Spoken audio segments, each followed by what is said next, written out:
안녕하세요. 호기심 산책입니다.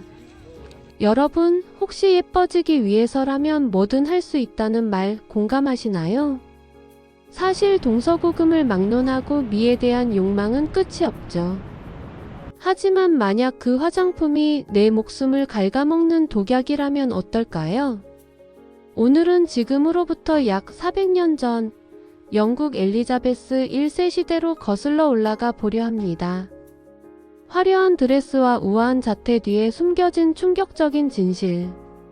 눈썹을 통째로 밀어버리고 얼굴에 치명적인 독극물을 듬뿍 발라야만 했던 그 시절의 기괴하고도 비극적인 미용법을 파헤쳐 보겠습니다.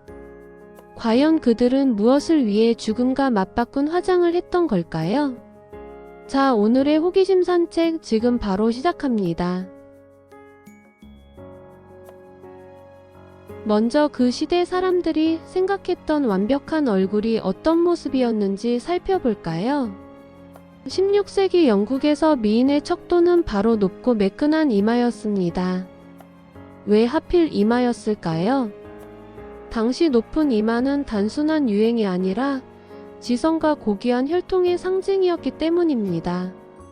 나는 뙤약볕 아래서 일하지 않고 실내에서 우아하게 공부하는 귀족이다 라는 걸 증명하는 일종의 신분증이었던 셈이죠. 특히 유행의 선두주자였던 엘리자베스 1세 여왕이 앞머리를 뒤로 꽉 넘기고 눈썹을 거의 없애다시피 한 스타일을 선보이자 영국 전역의 여성들이 이를 따라하기 시작했습니다. 그런데 그 과정이 정말 눈물겹습니다. 여성들은 넓은 이마를 만들기 위해 핀셋으로 머리카락을 한 올 한 올 뽑아내거나 날카로운 면도기로 앞머리 라인을 밀어버렸어요. 심지어 눈썹까지 싹 밀었죠.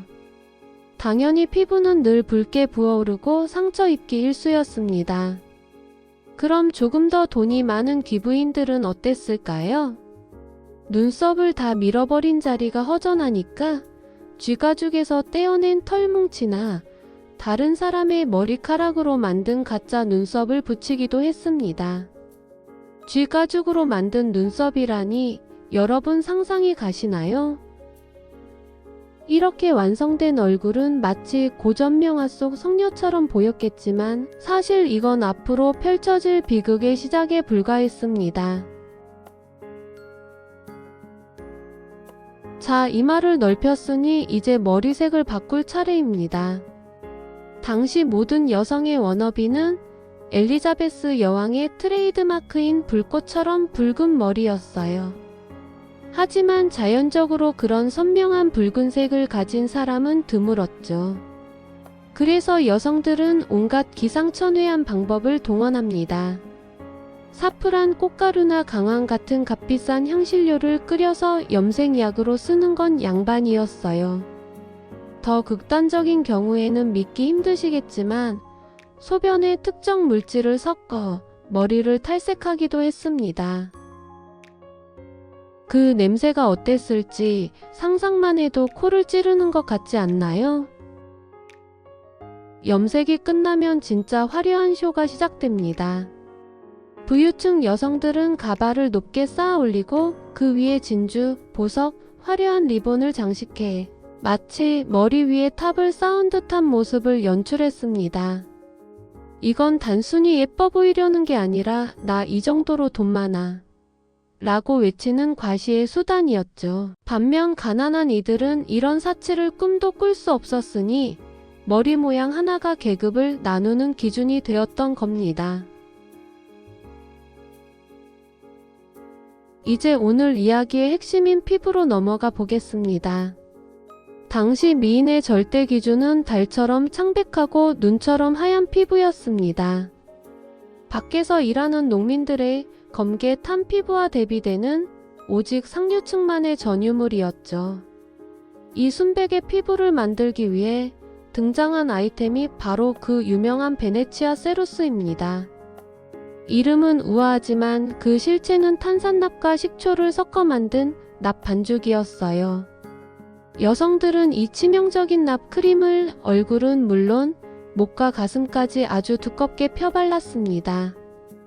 오늘날의 파운데이션이나 비비크림처럼 말이죠. 그 위에 계란 흰자를 덧발라 광택을 내고 모공을 메웠습니다. 그리고 입술과 볼에는 진딧물에서 추출한 붉은 염료인 코키네아를 발라 포인트를 줬죠. 거울 속에 비친 자신의 모습이 마치 도자기 인형 같다고 생각하며 그녀들은 매일같이 이 독성 물질을 덧바르고 또 덧발랐습니다. 하지만 여러분, 공짜 점심은 없다는 말처럼 이 아름다움에는 너무나 가혹한 대가가 따랐습니다. 피부를 뚫고 흡수된 납 성분은 혈액을 타고 온몸으로 퍼져나갔습니다. 처음에는 피부에 여드름 같은 궤양이 생기기 시작해요. 그러면 여성들은 그 흉터를 가리기 위해 납 크림을 더 두껍게 바르는 악순환에 빠집니다. 시간이 지나면 어떻게 될까요? 머리카락이 한 움큼씩 빠지는 탈모가 오고 잇몸이 상해 치아가 썩어 빠지기 시작합니다. 그뿐만이 아닙니다. 극심한 복통, 신경 손상으로 인한 몸의 떨림, 정신 착란, 그리고 불임에 이르기까지. 당시 사람들은 이를 화장병 카즈메틱 데스라고 불렀습니다. 미를 위해 바른 화장품이 사실은 서서히 자신을 죽이는 사약이었던 셈이죠. 그런데도 당시 배포된 화장법 책자에는 수은과 납이 든 레시피가 버젓이 실려 있었고 수많은 여성이 고통 속에서 짧은 생을 마감해야 했습니다. 이 비극에서 주인공인 엘리자베스 1세 여왕도 예외는 아니었습니다. 여왕은 20대의 천연두를 앓으면서 얼굴에 깊은 흉터가 남게 되었는데요. 이를 감추기 위해 남들보다 훨씬 더 지독하게 세루스 화장에 집착했다고 합니다. 말년의 기록을 보면 여왕의 모습은 거의 납 마스크를 쓴 것처럼 딱딱하게 굳어 있었다고 해요.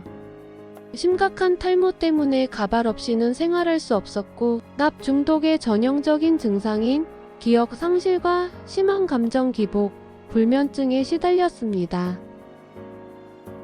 1603년 여왕이 69세의 나이로 사망했을 때 공식 사인은 혈액 중독이나 폐렴이었지만 오늘날의 역사학자들은 수십 년간 쌓인 납과 수은 중독이 그녀의 면역력을 완전히 무너뜨렸을 것이라고 확신합니다. 초상화 속에서 점점 시체처럼 창백해지던 여왕의 얼굴은 어쩌면 화려한 권력 뒤에 숨겨진 서글픈 중독의 기록이었을지도 모릅니다. 오늘 저와 함께한 400년 전의 치명적인 미용 이야기 어떠셨나요?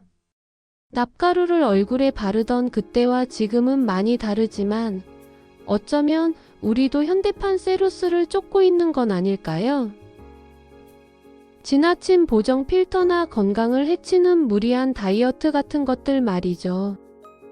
진정한 아름다움은 독극물로 덮은 하얀 얼굴이 아니라 건강한 나 자신으로부터 나오는 게 아닐까 생각해보게 됩니다.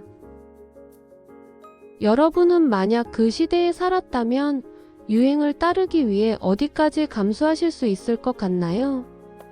혹은 지금 우리 시대에도 현대판 세루스가 있다고 생각하시나요? 여러분의 흥미로운 생각들을 댓글로 자유롭게 들려주세요. 하나하나 읽어보는 게 저에겐 큰 즐거움이랍니다. 오늘 산책이 즐거우셨다면 구독과 좋아요, 알림 설정으로 다음 산책길에도 꼭 함께 해주세요. 저는 다음 산책에서 또 다른 호기심 하나 들고 오겠습니다. 지금까지 호기심 산책이었습니다.